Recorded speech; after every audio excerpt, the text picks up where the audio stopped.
Hey everybody, we're going to explore the top 15 most astonishing ancient structures, starting with number 15, Lalabella's rock-hewn churches. Ethiopia, it's home to 11 monolithic rock-hewn churches, the largest of their kind in the world, which have been standing for at least 800 years. These are a UNESCO World Heritage Site, and while much is known about their history, there are still many unanswered questions about their construction. Legends speak of an angel who requested their creation, while modern-day archaeologists are baffled by the tools and techniques used to create them. The 11 monolithic churches of Lalibela are divided into two main groups, with the northern group consisting of 6 churches and the southern consisting of 4. The remaining church, St. George's Church, is situated on its own, a short distance away from the others. They're all characterized by their impressive rock-cut architecture, with some of the structures featuring elaborate facades, pillars, and archways. The interiors are equally impressive, with intricate carvings. Van, also known as Van Citadel, is a monumental stone fortification constructed by the ancient kingdom of Urartu between the 9th and 7th centuries BC. Now, this fortress is located just west of the modern city of Van and east of Lake Van in the Van province of Turkey. Overlooking the ruins of Tushpa, the ancient Urartian capital, the fortress stands as the largest example of its kind and offers a glimpse into the complex history of the region. The fortress is not an isolated marvel, but part of a broader network of fortifications built throughout the kingdom, which spans areas of present-day Armenia, Turkey, and Iran. These fortresses were typically carved into the hillsides and rocky outcrops, serving as centers for regional control rather than solely as defenses. They're constructed primarily from unmortared basalt at its lower sections and mud bricks for the upper parts. Van Citadel exemplifies the ancient building techniques of the Urartians. The massive walls, though partially in ruin, still convey a sense of formidable strength that once characterized the fortress' heritage. Commissioned by the Emperor Ashoka in the 3rd century BCE, the nucleus of the Great Stupa was a simple hemispherical brick structure built over the relics of Buddha. Crowned by the Chhatra, a parasol-like structure symbolizing high rank, this stupa was intended to honor and shelter those sacred relics. In the 1st century BCE, this great stupa underwent significant enhancements. 4 elaborately carved gateways and balustrade encircling the entire structure were added, transforming it into a grand architectural marvel. These toranas are masterpieces of art, adorned with intricate carvings depicting various scenes from the life of Buddha and Jataka tales, which are the stories of Buddha's previous lives. The Sanchi Stupa, built during the Mauryan period, were originally made of bricks, but the complex flourished until the 11th century, seeing numerous additions and modifications, which helped make it a UNESCO World Heritage Site today. Number 12. Konark Sun Temple. The Konark Sun Temple, located in the Invaders. The emperor, a devout worshipper of Surya, envisioned the temple in the form of the god's chariot, resulting in an amazing structure that's captivated visitors for centuries. The temple is often referred to as the Black Pagoda by European sailors who used it as a prominent landmark during their voyages along India's eastern coast, a name derived from the black stones used in its construction. The temple is designed to resemble a colossal chariot with 12 pairs of intricately carved wheels, each measuring around 10 feet in diameter on its north and south sides. These wheels, complete with a set of 8 spokes each, serve as sundials. Interpretations vary though, with some suggesting that the 24 wheels represent the hours of the day, while others propose that each pair of wheels signifies a month of the year. The chariot is drawn by 7 horses, symbolizing the days of the week, further enhancing the temple's symbolic representation of the sun god's celestial vehicle. Number 11. Rani Ki Vav. Rani Ki Vav, located in Patan, Gujarat. Rani Ki Vav is a grand architectural feat.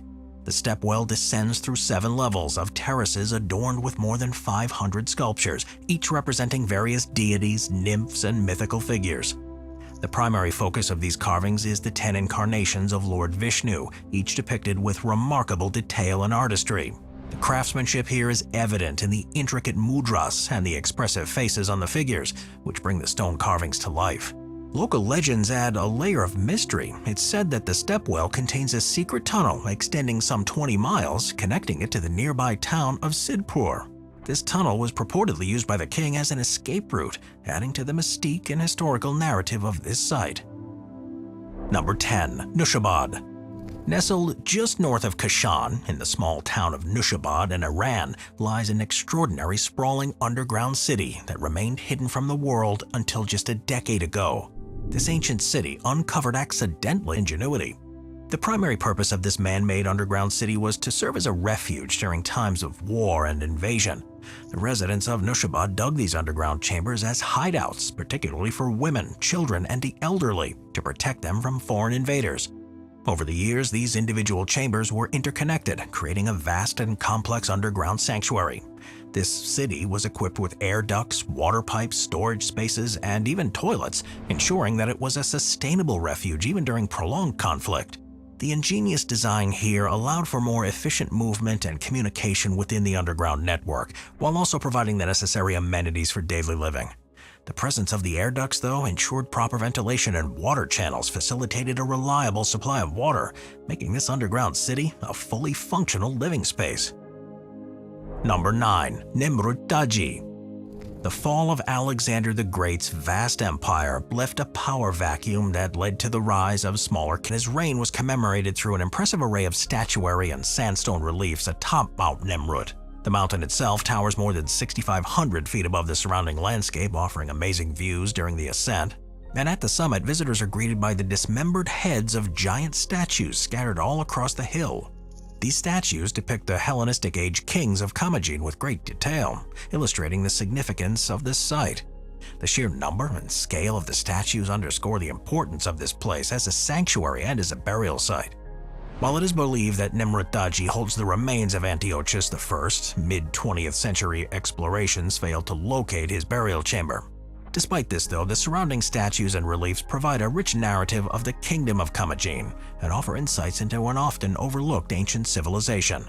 And as you can probably guess, all of this has made Nimrut Taji a UNESCO World Heritage Site. Number 8. Aquae Sulis. The Roman bath system was cultural practices. This site illustrates the merging of Sulis, a Celtic goddess of water, healing, and fertility, with Minerva, the Roman goddess of wisdom, battle strategy, and health. Before the arrival of Minerva, Sulis was already revered by the Celts, who believed the hot springs had natural rejuvenating properties.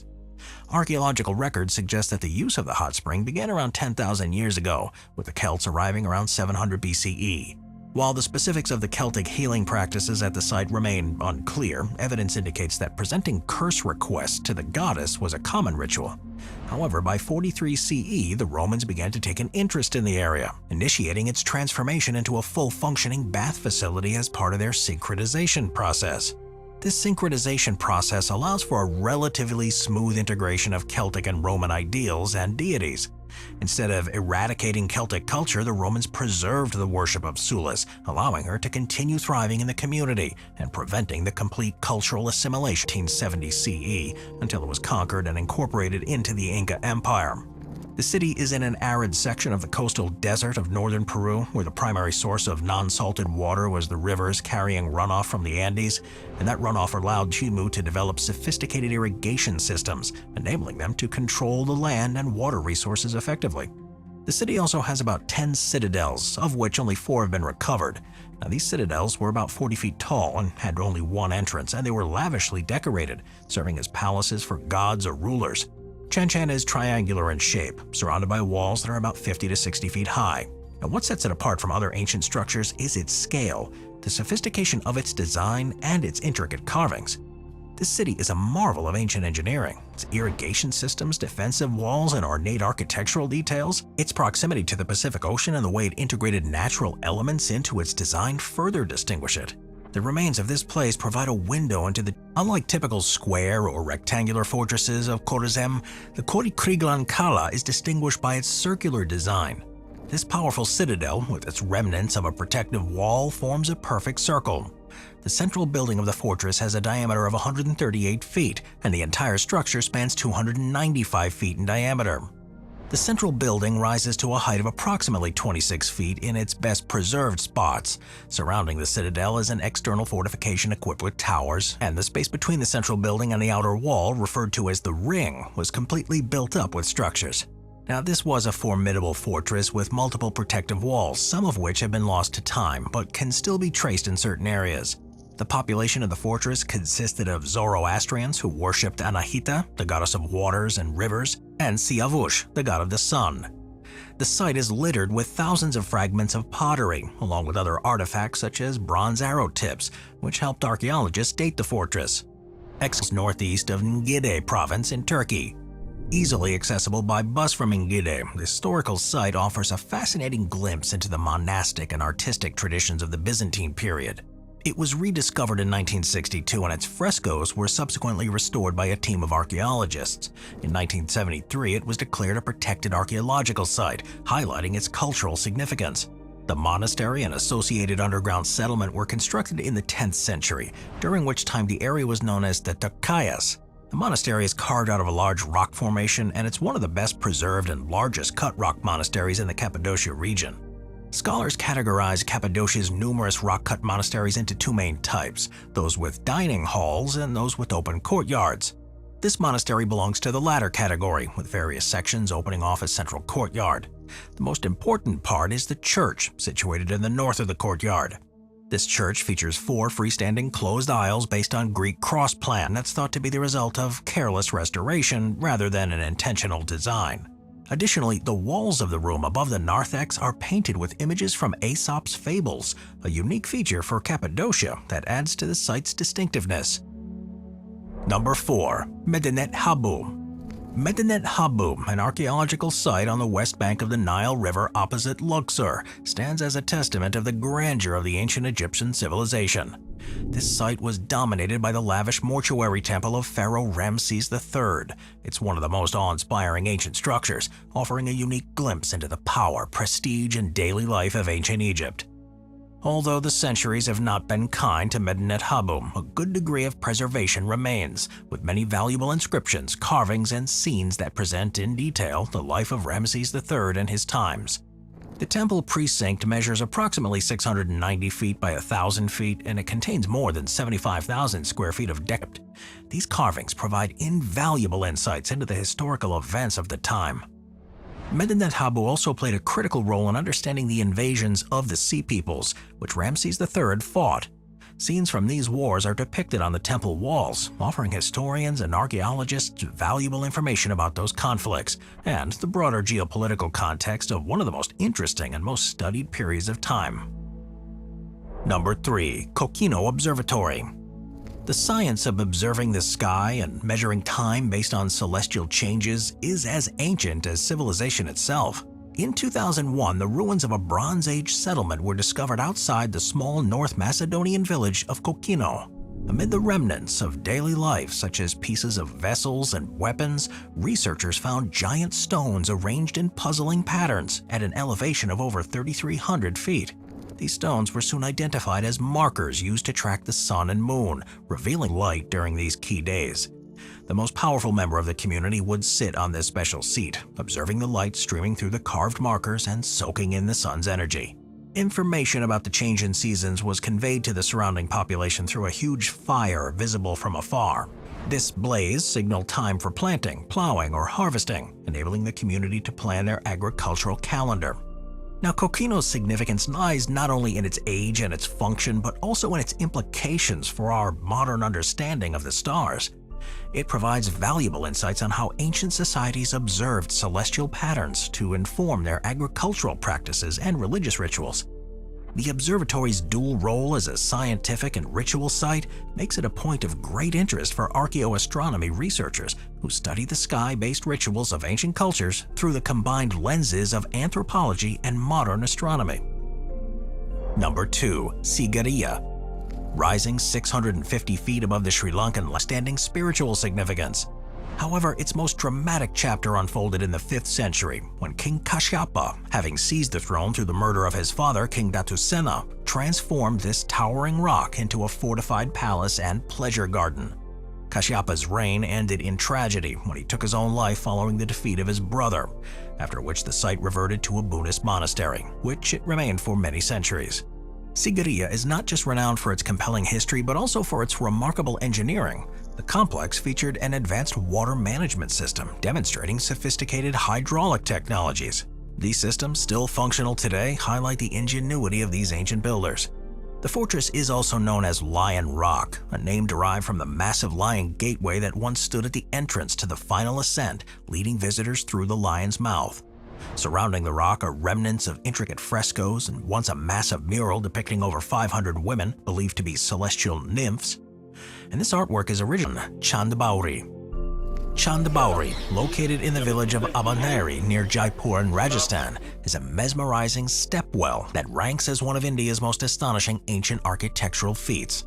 The famous French traveler Louis Rousselet described it in 1864 as a vast sheet of water covered with lotuses, surrounded by jungle greenery akin to a large pond. In the arid regions of Rajasthan and Gujarat, where water scarcity poses a significant challenge, step wells were developed as innovative solutions. These regions experience intense monsoons followed by scorching summers, with temperatures often exceeding 100 degrees Fahrenheit. Step wells not only provide essential water storage, but also serve as a communal gathering place for bathing, prayer, and relief from the heat. Dating back to around 550 CE with the peak construction period in medieval times, Chandabauri was built in the 10th century and it's celebrated as one of the largest and most architecturally unique stepwells. This four-sided structure had bright, enduring lime-based paints featuring temples and areas for rest, making them not just functional but also places of beauty.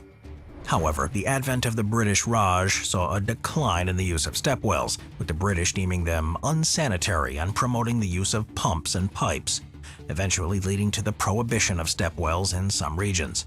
Despite this, many stepwells have survived, albeit in various states of preservation. Some are dry, while others continue to be vital water sources. In places, local children use the remaining water for diving, showcasing the stepwell's lasting utility and their allure. These ancient structures, embodying both practicality and enchantment, continue to captivate those who visit them. Thanks for staying with me. I'll see you guys next time.